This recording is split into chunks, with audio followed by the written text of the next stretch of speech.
keep doing it like we're doing it now.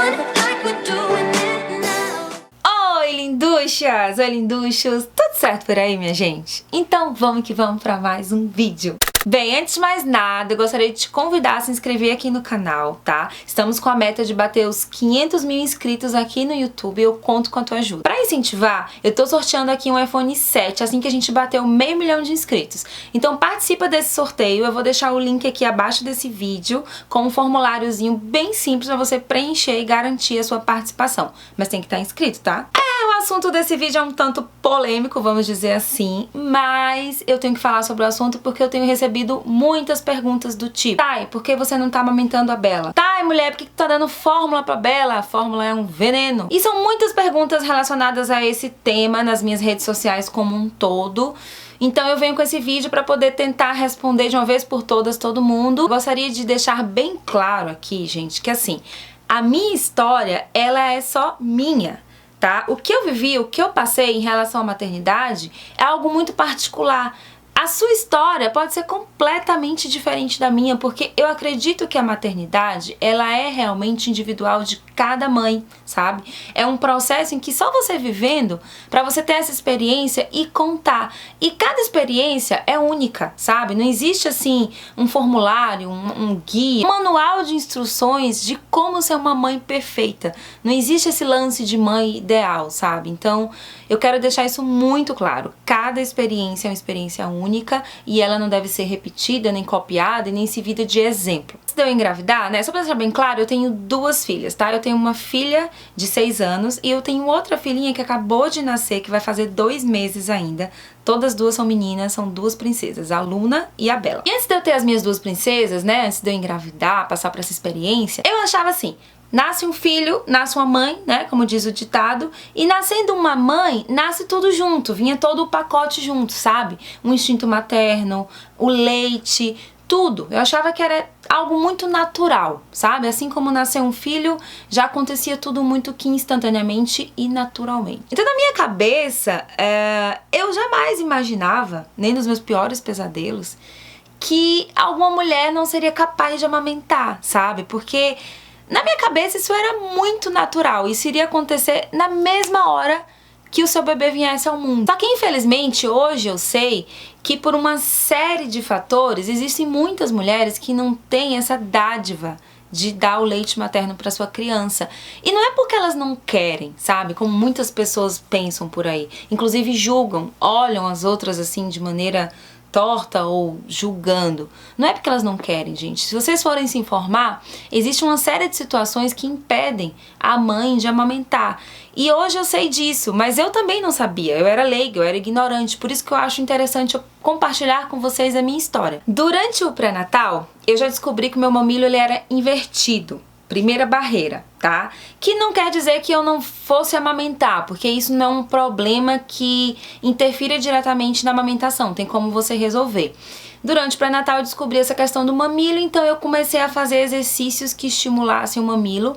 E aí eu passei durante todo o período, né, anterior ao nascimento da Luna fazendo isso a fim de amamentar, porque pra mim era um sonho amamentar. Eu sempre ouvia falar que o vínculo entre mãe e filho se dá no ato da amamentação. Então eu achava aquilo esplêndido, eu achava aquilo lindo, então não entrava na minha cabeça, tá? Eu não conseguia conceber o fato de que eu não iria conseguir amamentar. Aí tá, minha filha nasceu, né? Minha primeira filha, fomos pra casa, tudo certo na Bahia. Eu pensei, nossa, agora tudo de bom, eu tô com meu presente no colo, amamentar, vivenciar isso, essa experiência magnífica. Enfim, era tudo de lindo, né? Começaram a aparecer várias coisas que me fizeram ver que não era tudo tão fácil e romântico assim como dizem por aí. Falo isso porque assim, gente, antes de eu ter essa experiência materna, eu percebia que as pessoas viam e contavam pra mim sobre a maternidade como uma coisa muito linda, romântica, uma visão muito fácil das coisas, sabe? E ser mãe é lindo, é ótimo, é maravilhoso, é incrível, mas requer também uma série de sacrifícios, sabe? Requer muito preparo psicológico, emocional, porque você se sacrifica sempre. Já diz o ditado, ser mãe é padecer no paraíso, e é bem por aí, sabe? Só que você só vê tudo isso quando você começa a vivenciar a coisa, sabe? Os primeiros dias já da amamentação, tá? Meu leite desceu, bonitinho, a Luna pegou o peito, ela conseguiu sugar o leite, tudo certo até então. Mas logo nos primeiros dias, tipo coisa da primeira semana, primeira, segunda semana por ali, gente, eu tive uma mastite horrorosa. Quem não sabe, mastite é uma inflamação realmente no seio. E a minha mastite, gente, foi tão grave que, tipo assim, o meu bico do peito chegou a ficar pendurado, esse bico do peito direito. Eu tive uma mastite de febre alta, de pus, e mesmo assim eu continuei amamentando, porque afinal de contas, eu não concebi o fato de não amamentar minha filha. Pra mim não existia isso na minha cabeça. Passado tudo isso, eu consegui lidar com a mastite, eu já tava assim conseguindo inclusive controlar a infecção, não tava mais tendo febre. Aí veio a segunda parte da história. A Luna mamava em um peito, ela terminava todo o leite de um peito. Eu colocava ela pro outro lado, ela também mamava, sugava todo o leite do peito. E aí quando eu já não tinha mais leite pra dar, que eu tirava ela continuava chorando, gente. E era um choro muito estridente, um choro insistente e um choro que a gente que é mãe reconhece que era um choro de fome. Nossa, daí veio o desespero, sabe? Isso foi por volta do 20º dia, depois que a Luna nasceu, assim, eu comecei a perceber que o meu leite não estava sendo o suficiente.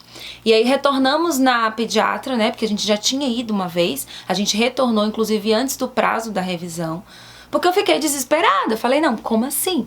Como assim? Durante a noite era horrível, porque assim, a Luna acordava de hora em hora com fome e eu dava o leite não era suficiente, gente. O leite ele não voltava a encher também. Eu acabava de dar, daqui a uma hora a Luna tava com fome, só que ainda não tinha dado tempo do leite encher, eu não tinha leite no peito pra dar. Isso era terrível, vocês não têm a mínima noção do quanto isso era horrível. E aí voltando na pediatra, a gente constatou realmente que o meu leite estava secando, né? E que isso era um fato. A partir daí, meu mundo começou a cair, sabe? Sabe o que é seu mundo desmoronar? Como assim eu não tenho leite? O que foi que eu fiz de errado? E aí eu comecei a fazer uma retrospectiva de toda a gestação, do que foi que aconteceu. Comecei a ter vários medos na minha cabeça. A minha filha ia viver doente, a minha filha ia morrer de fome, a minha filha ia ser desnutrida, a minha filha não ia me amar, a gente não ia ter uma relação de mãe e filha porque eu não tava conseguindo amamentar. Foi assim, ó, tudo ao mesmo tempo, tá? Mas antes disso, antes de eu enlouquecer de vez, eu saí da pediatra determinada a reverter essa situação. Eu fui fazendo tudo o que me falavam, sabe? O tanto de coisa que eu comi pra poder o leite voltar e o leite não secar, vocês não têm noção. Era cuscuz com leite, era jaca mole, olha, era tanto alimento que eu ia comendo, eu só engordava, mas o leite que era bom, nada. Tomei medicamento, tá? Que a doutora passou pra poder aumentar o hormônio responsável pela produção de leite, que é a prolactina. Então eu cheguei a tomar esse medicamento, eu me lembro, durante um mês e nada, meu leite secou mesmo assim, gente. Ah, tá, lembrei também aqui, usei bombinha, porque me falavam que, não, se você tirar o leite com bombinha, vai estimular a produção de leite, o seu leite não vai secar, ele vai voltar. E aí comprei bombinha, ficava tirando o leite do peito e nada, e nada, e nada. Olha, e quanto mais coisa eu tentava fazer, mais frustrada eu ia ficando e psicologicamente falando, eu ficava cada vez pior. Não tava bem, gente, eu não tava bem mesmo. Quando eu tive que aceitar o fato de que minha filha ia ter que tomar mamadeira, que ela ia ter que tomar leite de lata, eu fiquei indignada, assim, parece que meu mundo caiu, aquilo não entrava na minha cabeça, eu me sentia incapaz, eu me sentia culpada, eu me sentia um nada, sabe? Quando você é um nada, parece que eu não era mãe de verdade, parece que eu tinha falhado realmente como mulher, como mãe, então eu não estava bem. Eu estava dando mamadeira pra minha filha, mas eu não estava feliz. E a cada dia que passava, eu me tornava uma pessoa mais triste, sabe? Eu me culpava internamente por aquilo e as outras pessoas também te culpam de certa forma, porque quando eu saía com a Luna e eu levava a malinha das coisas, a mamadeira, as poçõezinhas do leite já separado no potinho, a garrafa térmica, e aí chegava em algum ambiente público, sei lá, o posto de saúde, um restaurante que a gente fosse, e eu preparava o leite e as pessoas olhavam assim, ou mesmo outras chegavam a perguntar, você não amamenta ela? O modo de perguntar, a forma de falar, você percebia que era aquela forma assim de julgamento, sabe? Por que você não amamenta? Muitas pessoas perguntavam assim, sabe? Como se fosse algo que você escolheu não fazer, cara. Eu me emociono até hoje com isso, porque assim, tem muita gente que faz isso até hoje com outras pessoas. E com a Bela aconteceu também, só que dessa vez eu me sinto mais preparada pra lidar com a situação do que eu estava da primeira. E voltando ao fato de que eu tava cada vez pior, quando a Luna estava por volta dos 6 a 7 meses, eu percebi que eu estava com depressão, gente. E que essa depressão, ela foi desenvolvida logo após o parto, diante dessa situação toda que eu vivenciei com a amamentação. Com o fato do meu leite ter secado e eu não ter aceitado isso, porque eu achava que eu só seria mãe de verdade se eu tivesse amamentado. Lembro como se fosse hoje, que assim, quando eu tava nessa fase, já percebendo que eu tava com uma espécie de depressão que tinha sido desenvolvida por conta de tudo isso, eu fui no aniversário, que era de uma vizinha e tal, e aí nesse aniversário eu conheci uma pessoa que, tipo assim, mudou a situação, sabe? Ela sentou do meu lado e aí eu tava dando mamadeira pra Luna, né? E toda vez que eu dava mamadeira, gente, eu já ficava meio tensa, porque era como se eu estivesse cometendo um crime.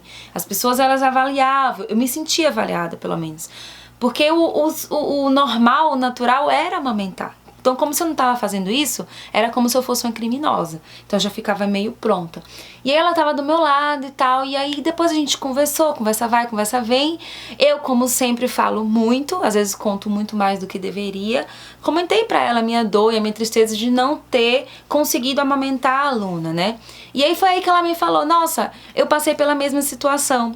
E aí cheguei aí pra psicólogo e tal, e aí a minha médica me orientou um livro, me indicou um livro que eu li e mudou minha vida. Aí eu já me interessei, falei, nossa, que livro é esse? Ela falou, Os Bebês e Suas Mães. Eu me lembro desse livro, gente, até hoje. Fui eu desesperada atrás desse livro, comprei pela internet esse livro chegou. E aí quando eu li esse livro, realmente, assim, minha mente abriu. Esse livro, gente, que é de um autor bem renomado até, tá? Ele já é doutor não sei das quantas. Ele diz que, assim, amamentar é realmente muito importante, é fundamental. Mas você amar o seu bebê e manipular o seu bebê adequadamente é ainda mais importante. Porque não adianta nada você, por exemplo, amamentar o seu filho, só que você maltratar o seu filho, você não cuidar do seu filho em todos os aspectos. Nesse livro ele diz também que existem outras formas de você criar o vínculo com o seu bebê, sabe? Não é apenas no ato de amamentar que vai existir esse vínculo entre mãe e filho. E na minha cabeça não, sabe? Na minha cabeça até aquele momento assim era fim de mundo, sabe? Eu tava ali dando algo artificial pra minha filha e ela não conseguiria me reconhecer, ela não conseguiria lembrar de mim como mãe, enfim, então tudo aquilo se desmistificou depois desse livro, sabe? Porque através do livro eu percebi que ser mãe, gente, é muito mais amplo do que apenas amamentar. Que se por natureza eu fui incapaz de fazer isso, se isso me escapou do meu controle, isso não significaria dizer que eu não poderia ser uma mãe exemplar. E aí, nossa, parece que foi um estalo assim, um estalo que faltava, porque eu comecei a perceber que mesmo dando mamadeira, a Luna também olhava no meu olho, sabe? Mesmo dando mamadeira, ela também segurava o meu dedinho. Então, assim, eu comecei a ver certos gestos, coisas simples no meu dia a dia de mãe, que já estava acontecendo e eu nem percebia, e que a construção daquele vínculo estava, sim, acontecendo, mesmo sem amamentação. E aos pouquinhos eu fui me recuperando e fui aceitando o fato de que eu não pude amamentar, mas eu pude ser mãe. E isso é tão grandioso, mas tão grandioso, que a gente não pode se prender a coisas menores. E a Luna cresceu, gente. A Luna cresceu tão saudável. Hoje tá aí, vocês podem até ver aqui no canal, nos vlogs, que é uma criança muito esperta, muito saudável. Muito difícil eu levar a Luna no pediatra, gente. Eu só levo a Luna no pediatra a fim, assim, de futucar, ver se tem alguma coisa de errado. Mas ela nunca apresenta nenhum tipo de doença, ela não tem alergias. Ela é uma das crianças mais saudáveis que eu conheço e ela não mamou. E aí veio a Bela, só que com a Bela eu já tava mais ou menos pronta pro fato de não conseguir amamentar. Porque com o passar do tempo, conversando com a minha mãe, eu fui descobrir que acho que é meio com fator genético, porque a minha mãe também não conseguiu me amamentar. Ela me deu leite de cabra, tá? Ela me criou com leite de cabra. E a mãe da minha mãe, que é a minha avó, também não conseguiu amamentá-la. Então, pode ser que seja até um fator genético, eu não sei, eu não sou especialista no assunto, mas se veio de uma cadeia familiar, provavelmente tenha algo a ver. E aí com a Bela eu já tava meio que preparada pro fato de que talvez eu não tivesse leite pra dar.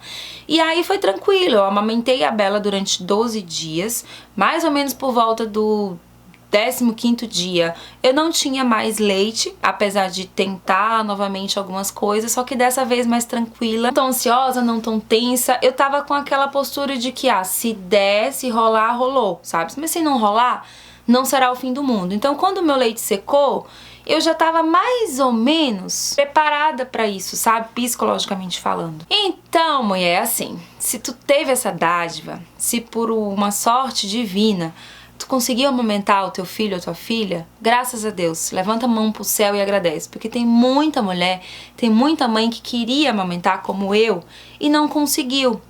Só que assim, eu sei que a amamentação é uma coisa muito, muito, muito essencial, mas se você também não consegue, se você que tá aí me assistindo passou por algo parecido, acredite, existe uma luz no fim do túnel. Não é o fim do mundo. O seu filho vai te amar e o seu filho também pode ser uma das crianças mais saudáveis que você vai conhecer na vida, mesmo sem amamentar, ok? Mas antes de terminar o vídeo, eu gostaria de deixar claro que se você tem leite e se você é capaz de amamentar, amamente, porque esse é um gesto de amor e isso é crucial na saúde dos seus filhos. Um beijo, fiquem com Deus e até os próximos. Fui, tchau!